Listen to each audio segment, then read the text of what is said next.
Hello students, welcome to Jharkhand Pathshala. आज हम लोग जानेंगे औसत लागत और सीमांत लागत में संबंध क्या है। और ये इकोनॉमिक्स का वीडियो सीरीज चल रहा है जिसमें सिर्फ मैं इंपॉर्टेंट क्वेश्चंस को कवर कर रहा हूँ। और मुझे लग रहा है ये अभी 30 से प्लस जो है वो वीडियो बन चुका होगा। तो ऊपर के आई बटन में लिंक है, आप जा करके सारे वीडियो को एक एक करके देख सकते हैं। ठीक है, क्लास 12 का इकोनॉमिक्स है, बहुत ही इंपॉर्टेंट क्वेश्चन है।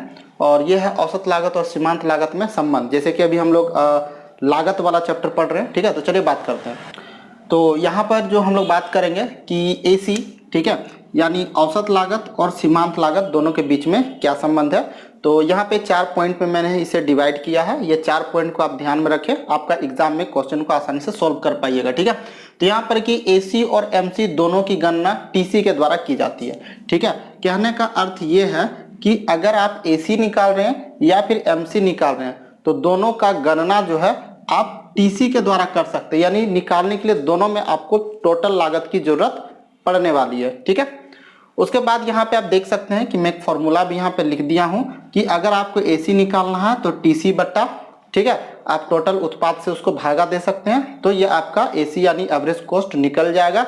ठीक उसी प्रकार जब हम लोग यहाँ पे MC निकाल रहे हैं तो हम यहाँ पे डेल्टा TC बट्टा डेल्टा Q यानी उत्पादन की मात्रा को देख रहे हैं। यानी ये है डेल्टा TC है टोटल कॉस्ट। ठीक है, यानी कुल लागत में परिवर्तन और कुल उत्पाद में परिवर्तन, ठीक है, भागा देने से MC निकल जाएगा। यानी कहने का अर्थ यही है कि MC निकालने के लिए भी आपको टोटल कॉस्ट पता होना चाहिए। एक और तरीका जो मैंने आप लोग को बताया था कि MC को निकालने के लिए हम क्या कर सकते हैं, तो TCN माइनस TCN माइनस 1, वो भी फॉर्मूला सही है। यानी हम लिख सकते हैं MC बराबर, ठीक है, MC बराबर TCN माइनस TCN माइनस 1, ये तरीका से भी आप ज्ञात कर सकते हैं। ठीक है, तो कहने का बस इतना ही अर्थ है कि AC और MC दोनों में संबंध क्या, तो दोनों की गणना के लिए हमें TC यानी कुल लागत की जरूरत पड़ती है। फिर दूसरा आरंभ में AC और MC वक्र। ठीक है, मैंने एक वक्र बनाया, यहाँ पे आप देख लेना, दोनों एक ही वक्र में मैंने यहाँ पे बनाया। ठीक है, दोनों वक्र एक ही जगह दिखाया है। ये आपका 0 से X मैंने आउटपुट यानी उत्पादन मात्रा दिखाया है और 0 से Y में मैंने कॉस्ट यानी लागत को दिखाया है। आप यहाँ पे दो वक्र देख पा रहे होंगे, एक है AC वक्र और एक है MC वक्र। ध्यान रखिएगा अल्पकाल में दोनों ही वक्र U शेप का होता है, बट AC ज्यादा U शेप से मैच कर रहा है। ठीक है, तो यहाँ पर दोनों को हम लोग अध्ययन करेंगे। बोल रहा है कि आरंभ में AC और MC वक्र जो होता है ना, आरंभ में AC वक्र और MC वक्र दोनों ही घटता है यानी गिरता है। ठीक है, दोनों ही वक्र गिरता है, लेकिन MC वक्र एक निश्चित समय तक गिरता है और AC मतलब गिरता चला जाता है, क्योंकि MC वक्र एक निश्चित समय में आने के बाद फिर बढ़ना स्टार्ट होता है, लेकिन AC जो है वो तब तक गिरता रहता है, एक स्थिति तक वो गिरता रहता है। ठीक है, तो यहाँ पे आरंभ में वही चीज हम देख रहे हैं कि जो MC है वो AC की तुलना में क्या है, ज्यादा कम है। ठीक है, स्टार्टिंग में हम क्या देख रहे हैं, जो MC है वो AC की तुलना में क्या है, ज्यादा कम है।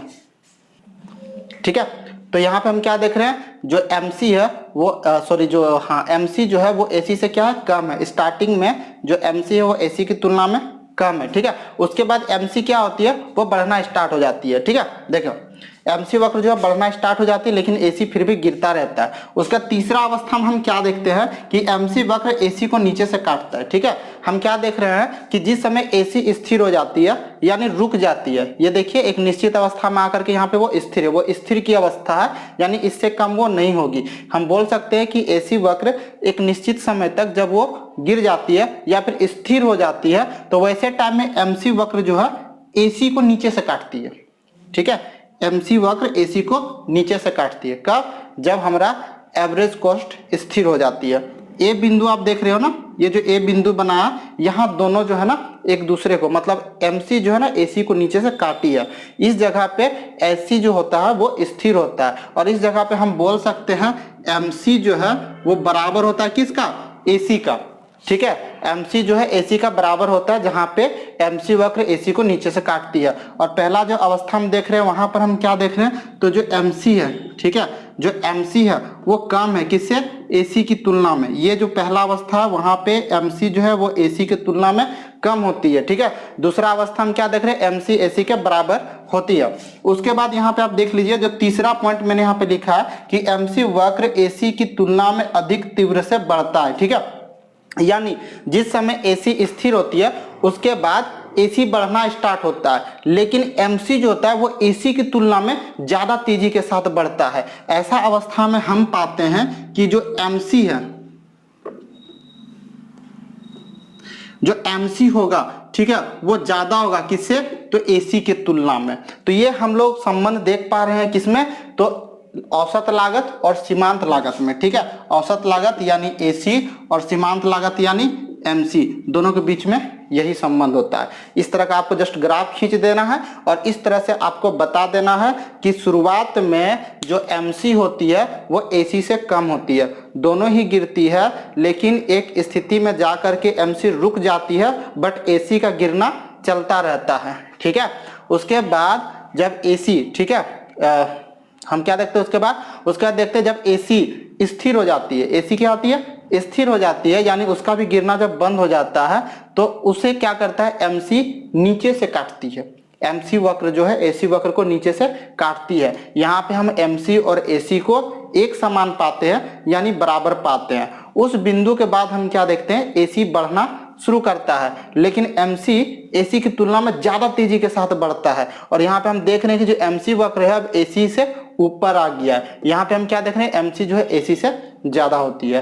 तो ये इंपॉर्टेंट क्वेश्चन था, और भी इस तरह के और भी बहुत सारे क्वेश्चन है जिसे हम लोग करेंगे यहाँ पर इकोनॉमिक्स का, ठीक है। एग्जाम तो अभी फरवरी और मार्च में होने वाला, तो हमारे पास इनफ टाइम है जितना में हम लोग प्रिपरेशन कर लेंगे। यहाँ पे सिर्फ मैं आपको जानकारी दूंगा, अभी वर्क कर रहा हूँ। सारे क्वेश्चन आंसर जो मैं बना करके चैप्टर वाइज, ठीक है, कुछ स्टूडेंट का चैप्टर वाइज क्वेश्चन का डिमांड था, तो मैं उसे चैप्टर वाइज बना करके अपने ऑफिशियल वेबसाइट jharkhandpathshala.com पर डाल दूंगा। अभी फिलहाल हिस्ट्री, इकोनॉमिक, हिस्ट्री, इंग्लिश और पॉलिटिकल साइंस का अवेलेबल है, तो इन सब चीज़ों का आप तैयारी कर सकते हैं। चलिए इस तरह की और भी वीडियो के साथ हम लोग मिलते हैं। चैनल को सब्सक्राइब कर देना। जय हिंद, जय भारत।